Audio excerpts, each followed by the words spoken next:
오늘 우리에게 주시는 하나님의 말씀 마가복음 16장 1절부터 8절 말씀입니다. 신약 84페이지에 있습니다. 마가복음 16장 1절부터 8절 말씀 제가 읽겠습니다. 안식일이 지남에 막달라 마리아와 야고보의 어머니 마리아와 또 살로메가 가서 예수께 바르기 위하여 향품을 사다 두었다가 안식 후 첫날 매우 일찍이 해돋을 때 그 무덤으로 가며 서로 말하되 누가 우리를 위하여 무덤 문에서 돌을 굴려주리오 하더니 눈을 들어 본즉 벌써 돌이 굴려져 있는데 그 돌이 심히 크더라. 무덤에 들어가서 흰옷을 입은 한 청년이 우편에 앉은 것을 보고 놀라매 청년이 이르되 놀라지 말라. 너희가 십자가에 못 박히신 나사렛 예수를 찾는구나. 그가 살아나셨고 여기 계시지 아니하니라. 보라, 그를 두었던 곳이니라. 가서 그의 제자들과 베드로에게 이르기를 예수께서 너희보다 먼저 갈릴리로 가시나니 전에 너희에게 말씀하신 대로 너희가 거기서 배우리라 하라 하는지라. 여자들이 몹시 놀라 떨며 나와 무덤에서 도망하고 무서워하여 아무에게도 아무 말도 하지 못하더라. 아멘. 우리 또 인사 나누겠습니다. 오늘은 바로 부활주일 축하 인사를 하겠습니다. 할렐루야, 우리 주님 부활하셨습니다. 부활을 축하합니다. 네, 여전히 보고 싶었습니다. 사랑합니다. 네. 옛날 곤란하던 시절에도 명절이면 가족들이 함께 모여 없는 살림에도 명절 분위기를 냈던 것처럼 국내의 상황이 암울하지만 오늘 부활절만큼은 큰 소망과 기쁨으로 예배 드리기를 원합니다. 예수님의 부활은 역사상 가장 위대한 사건입니다. 사망의 권세를 이기시고 부활하신 예수님께서는 우리에게 값없이 은혜로 구원을 허락해 주셨습니다. 우리가 예수님의 크신 사랑에 더욱 감격할 때 언젠가 늘 말씀드린 대로 나 같은 이 죄인을 위해서 십자가를 지시고 물과 피를 모두 쏟아 구원을 이루어 주셨다니 이 은혜를 생각할 때 가장 크게 감격할 것입니다. 그런 대접을 받을 만한 가치가 전혀 없는데도 놀라우신 은혜를 입었다고 고백할 때입니다. 이 은혜는 세상 어떤 것과도 바꿀 수 없는 은혜입니다. 예수님을 모시고 사는 성도는 이미 영생의 복을 받았습니다. 하늘의 소망을 두고 사는 성도임을 기억하고 살면 우리의 삶은 분명 달라질 것입니다. 오늘은 부활의 예수님이 갈릴리로 먼저 가시겠다고 하신 말씀을 깊이 나누고자 합니다. 부활의 기쁜 소식을 들었으니 한시라도 빨리 주님을 만나야 할 것입니다. 먼저 가시겠다고 한 그곳 갈릴리로 우리도 달려가서 주님을 뵈야 할 것입니다. 당시 유대의 갈릴리가 어떤 곳이었는지 알아보고 오늘날 우리 가운데 갈릴리는 어딘지 지금 삶의 현장에서 갈릴리를 찾아보도록 하겠습니다. 먼저 본문의 등장인물을 보니 남자는 없고 여자들만 나옵니다. 누구입니까? 막달라 마리와 또 야고보의 어머니 마리와 그리고 살로메 모두 여성들입니다. 평소에 예수님을 따르던 제자들은 한 명도 없습니다. 이것을 보니 예수님께서 잡히시고 십자가에서 죽임을 당한 사건이 제자들에게 얼마나 큰 두려움과 실망을 주었는지 알 수 있습니다. 두려움도 있었지만 어쩌면 실망이 더 컸을 것입니다. 예수님은 하나님의 아들 메시아로서 세상의 악을 물리치고 승리하실 것이라고 굳게 믿었습니다. 주는 그리스도시요 살아계신 하나님의 아들이십니다 라고 위대한 고백을 했던 베드로, 주님을 절대 부끄러운 십자가를 질 수 없습니다, 끝까지 주님을 지키겠습니다, 이렇게 다짐했던 베드로였습니다. 그러나 예수님은 그들의 기대와는 달리 십자가에서 처참하게 죽임을 당하셨습니다. 예수님이 십자가에 달리시자 이젠 다 끝났다라며 제자들은 각자 자신의 길로 돌아갔던 것입니다. 그들을 돌이킨 것은 두려움이 아니라 사실 실망이었습니다. 금방이라도 하나님 나라가 이루어질 것 같았습니다. 메시아로서 의심 없이 믿었는데 저렇게 힘없이 십자가에 못 박혀 죽임을 당하다니, 이젠 다 끝났다고 제 갈 길로 돌이켰던 것입니다. 오늘 새벽에 나온 여인들은 예수님의 시체에 향품을 바르기 위해 나왔습니다. 부활은 꿈에도 생각하지 못했는데 입구를 막았던 돌이 굴려져 있고 무덤은 비어 있습니다. 빈 무덤에서 흰 옷 입은 천사가 말합니다. 6절입니다. 청년이 이르되 놀라지 말라. 너희가 십자가에 못 박히신 나사렛 예수를 찾는구나. 그가 살아나셨고 여기 계시지 아니하니라. 보라, 그를 두었던 곳이니라.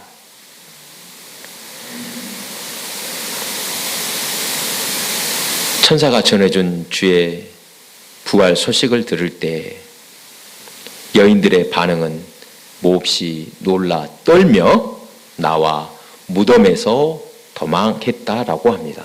너무도 기쁜 소식입니다만 여인들이 놀란 이유는 전혀 예상치 못한 부활이었기 때문입니다. 그리고 놀란 이유가 하나 더 있습니다. 이제 무슨 일이 벌어질 것만 같았습니다. 부활은 참으로 엄청난 사건입니다. 부활 이후에 모든 것이 변했습니다. 다 끝난 것이 아니었습니다. 바로 여기서부터 시작이 된 것입니다. 흩어졌던 제자들은 예루살렘으로 다시 돌아와 약속하신 성령을 기다렸습니다. 마가의 다락방에 임한 성령을 체험하고 성령 충만한 제자들은 땅끝까지 이르러 복음을 전했습니다. 예전에는 두려워하고 실망하여 도망갔는데 이제는 환난과 이웃과 공고함에도 전혀 두려워하지 않았습니다. 인생의 가치관이 완전히 새로워졌습니다. 부활을 체험하니까 제자들의 모든 것이 바뀌게 된 것입니다. 부활이 없다면 기독교는 없었을 뿐만 아니라 다른 종교와 다를 바 없이 생명이 없는 종교에 불과했을 것입니다. 죽음을 이기신 예수님, 그리고 부활을 믿는 믿음을 바탕으로 기독교가 탄생했고 지금 이 순간 우리에게도 복음이 전해져 이처럼 아름답게 예배드리고 있습니다. 여러분, 어떤 경로로 복음이 들어오고 또 어떤 사연으로 이 교회가 세워지고 오늘 여기에서 우리가 함께 예배를 드리고 있는지 이 사실을 돌아보면 참으로 놀라운 은혜였다라고 고백하게 될 것입니다. 부활의 의미를 말할 때 또 하나 기억할 것이 있습니다. 여러분, 주님의 부활은 승리의 확정임을 믿으시기 바랍니다. 죽음을 이기시고 부활하심으로 죄와 사망, 마귀의 권세를 깨뜨리고 승리하셨음을 확실하게 보여주신 것입니다. 어떤 악한 세력이 우리 앞을 막아서더라도 죽음을 이기신 예수님, 부활의 주님을 믿을 때 우리도 이미 승리했음을 믿으시기 바랍니다. 여러분, 속지 말아야 합니다. 자주 말씀드립니다만 신방하다 보면 가끔 이렇게 말씀하시는 분들이 있습니다. 꼭 이렇게 말씀하십니다. 여태껏 신앙생활 해왔는데 마지막 순간에 하나님 잊어버리고 하나님 영광 가리면 어떠나 걱정하시는 분들이 있습니다. 몸이 약해지면 마음도 약해져서 이런 생각이 들 수도 있을 것입니다. 그러나 걱정하지 마십시오. 우리 눈으로 보기에는 승리할 수 없을 것 같아도 이미 승리한 싸움인 것을 믿으시기 바랍니다. 하나님은 택하신 백성을 결코 버리시지 않습니다. 하나님 사랑은 무엇으로도 끊을 수가 없습니다. 로마서 8장 37절에서 39절입니다. 그러나 이 모든 일에 우리를 사랑하시는 이로 말미암아 우리가 넉넉히 이기느니라. 내가 확신하노니 사망이나 생명이나 천사들이나 권세자들이나 현재일이나 장래일이나 능력이나 높음이나 기쁨이나 다른 어떤 피조물이라도 우리를 우리 주 그리스도 예수 안에 있는 하나님의 사랑에서 끊을 수 없으리라. 아멘. 여러분, 우리가 비록 연약할지라도 하나님의 사랑 안에서는 어떤 것도 우리를 해할 수 없음을 믿으시기 바랍니다. 본문 7절입니다. 예수께서 너희보다 먼저 갈릴리로 가시나니 전에 너희에게 말씀하신 대로 너희가 거기서 배우리라. 이번에는 부활하신 주님께서 먼저 가신 곳 갈릴리가 어떤 곳인지 살펴보도록 하겠습니다. 부활하신 예수님이 제자들에게 찾아가셨지만 놀랍게도 제자들은 바로 알아보지 못했습니다. 오래도록 같이 있었으니 금방 알아봐야 할 텐데 알아보지 못합니다. 마가복음 16장 12절 그 후에 그들 중 두 사람이 걸어서 시골로 갈 때에 예수께서 다른 모양으로 그들에게 나타나시니 누가복음 24장 16절입니다. 그날에 그들 중 둘이 예루살렘에서 25리 되는 엠마오라 하는 마을로 가면서 이 모든 된 일을 서로 이야기하더라. 그들이 서로 이야기하며 문의할 때 예수께서 가까이 이르러 그들과 동행하시나 그들의 눈이 가리어져서 그인 줄 알아보지 못하거늘. 또 요한복음 21장 4절 날이 새어갈 때 예수께서 바닷가에 서셨으나 제자들이 예수이신 줄 알지 못하는지라. 방금 읽은 구절들을 보면 예수님을 만나 한참을 지나도 모르다가 가까스로 주님을 알아봅니다. 왜 제자들은 예수님을 한눈에 알아보지 못했겠습니까? 생전의 모습이 아니셨기 때문입니다. 또한 여러 모습으로 나타나셨을 수 있습니다. 그렇다면 제자들은 어떻게 예수님을 알아봤는지 또 보겠습니다. 다음 구절에서 답을 찾을 수 있습니다. 누가복음 24장 30절에서 31절입니다. 그들과 함께 음식 잡수실 때에 떡을 가지사 축사하시고 떼어 그들에게 주시니 그들의 눈이 밝아져 그인 줄 알아보더니 예수는 그들에게 보이지 아니하시는지라. 요한복음 21장 9절에서 12절입니다. 육지에 올라보니 숯불이 있는데 그 위에 생선이 놓였고 떡도 있더라. 예수께서 이르시되 지금 잡은 생선을 좀 가져오라 하시니 시몬 베드로가 올라가서 그물을 육지에 끌어올리니 가득히 찬 물고기가 153마리라. 이같이 많으나 그물이 찢어지지 아니하였더라. 예수께서 이르시되 와서 조반을 먹으라 하시니 제자들이 주님이신 줄 아는 고로 당신이 누구냐 감히 묻는 자가 없더라. 처음에는 알아보지 못하다가 제자들이 예수님을 알게 된 것은 생전에 하시던 일, 즉 축사하신 후 떡을 떼어 주시고 생선과 떡을 나누시는 것을 보고 부활하신 예수님인 것을 알게 된 것입니다. 이것은 중요한 말씀입니다. 부활하신 예수님을 알아본 것은 겉모습을 통해서가 아니라 하시는 일을 보고 알게 된 것입니다. 우리가 찾을 것은 부활하신 예수님의 겉모습이 아니라 지금 어디에서 어떤 일을 하고 계실까? 갈릴리에서 주님을 만나야 한다는 것입니다. 이 땅에서 예수님은 주로 어느 지역 또 어느 지역에서 어떤 일을 하셨습니까? 예루살렘이 아니라 주로 갈릴리에서 활동하셨습니다. 마가복음을 보면 1장부터 10장까지는 예수님의 갈릴리의 사역이 기록되어 있고 11장 이후로는 예루살렘의 행적을 기록하고 있습니다.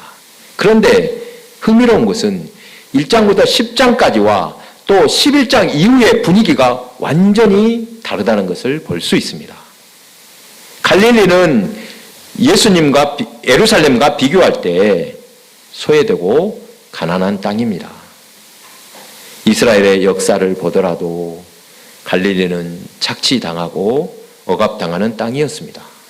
하지만 예수님은 갈릴리 사역에서 많은 기적을 보여주셨습니다. 가는 곳마다 은혜가 있었습니다. 마가복음은 이렇게 가난하고 소외된 갈릴리에서 하나님의 은혜를 더욱 체험하게 되었다 기록하고 있습니다. 우리가 사는 이곳 고흥도 예루살렘보다는 갈릴리에 가깝다고 하겠습니다. 예수님께서 갈릴리에서 하신 일들은 병자들을 무상으로 치료해 주시고 죄인들과 공동 식사를 베풀어 주셨습니다. 스스로 의롭다고 하는 이들이 아니라 죄인이라고 손가락질 당하는 병든 자, 세리, 창녀들을 맞아 주셨습니다. 하나님 나라는 이 땅의 기득권층이 아니라 바로 이렇게 가난하고 병들고 이 땅에서 누릴 것 없는 이들에게 열려 있다고 말씀하셨습니다. 예수님은 항상 애롭고 소외된 사람들의 친구가 되어 주셨습니다. 차별당하고 억압받는 사람들의 이웃이 되어 주셨습니다.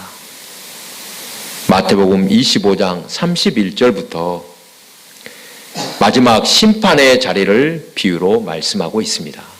오른편과 왼편으로 나누었습니다. 오른편에는 양과 또 왼편은 염소로 나누었습니다. 유대인의 상징에서 배웠듯이 오른쪽이 좋습니까? 왼쪽이 좋습니까? 오른편은 의로움과 영광이요, 왼편은 수치와 저주입니다. 오른편에 있는 자들에게 복받을 자들이여 창세로부터 너희를 위하여 예비된 나라를 상속받으라 축복하시면서 그 이유를 말씀합니다. 내가 줄일 때 너희가 먹을 것을 주었고 목마를 때 마시게 하였고 나그네 되었을 때 영접하였고 헐벗었을 때 옷을 입혔고 병들었을 때 돌보았고 옥에 갇혔을 때 와서 보았느니라. 그러자 의인들이 대답합니다. 주여, 우리가 어느 때 주께서 줄이신 것을 보고 음식을 대접하였으며 목마르신 것을 보고 마시게 하였나이까? 어느 때 나그네 되신 것을 보고 영접하였으며 헐벗으신 것을 보고 옷 입혔나이까? 어느 때 병드신 것이나 옥에 갇히신 것을 보고 가서 배웠나이까? 그때 임금이 대답합니다. 너희가 여기 내 형제 중에 지극히 작은 자 하나에게 한 것이 곧 내게 한 것이니라. 아멘. 사랑하는 교회 여러분, 본문에서 먼저 갈릴리로 가시겠다는 의미가 바로 이것임을 믿습니다. 부유하고 화려한 예루살렘, 그러나 은혜가 없고 인간의 욕망을 따라 사는 곳, 그런 예루살렘이 아니라 부활의 주님은 가난하고 소외된 갈릴리로 먼저 가셨습니다. 그곳에는 하나님의 은혜가 있고 기적과 감동이 있습니다. 바로 그곳에서 부활하신 주님을 만날 수 있음을 믿으시기 바랍니다. 서양 신학에서는 쉬운 영어니까 그대로 하겠습니다. Who is Jesus? 예수님은 누구신가? 예수님은 어떤 분인가를 증명합니다. 그래서 철학도 나오고 또 논리학도 나오고 이런 것들로 예수님을 증명하려고 합니다. 그러나 Who is Jesus? 예수님은 누구신가? 이것보다 Where is Jesus? 그러니까 예수님은 어디에 계신가? 즉 예수님은 지금 누구와 함께 하시는가? 여기에 관심을 가져야 할 것입니다. 어제가 4월 16일 4.16이었습니다. 기억나시는 거 있습니까? 벌써 8년이나 지났습니다만 저는 그때 그 순간들이 지워지지 않습니다. 세월호에서 못 잡힌 꽃송이 같은 이 아이들 물속에 잠기는 순간을 처절하게 지켜보아야 했습니다. 지금까지도 우리 마음에 이렇게 큰 상처로 남았는데 부모와 가족들의 아픔은 얼마나 클까 생각해 봅니다. 이 땅에는 아직도 많은 사람이 하나님의 개입을 간절히 바라고 있습니다. 다른 방법이 없어서 오직 하나님만이 해결해 줄 수 있습니다 라고 부르짖는 사람들이 있습니다.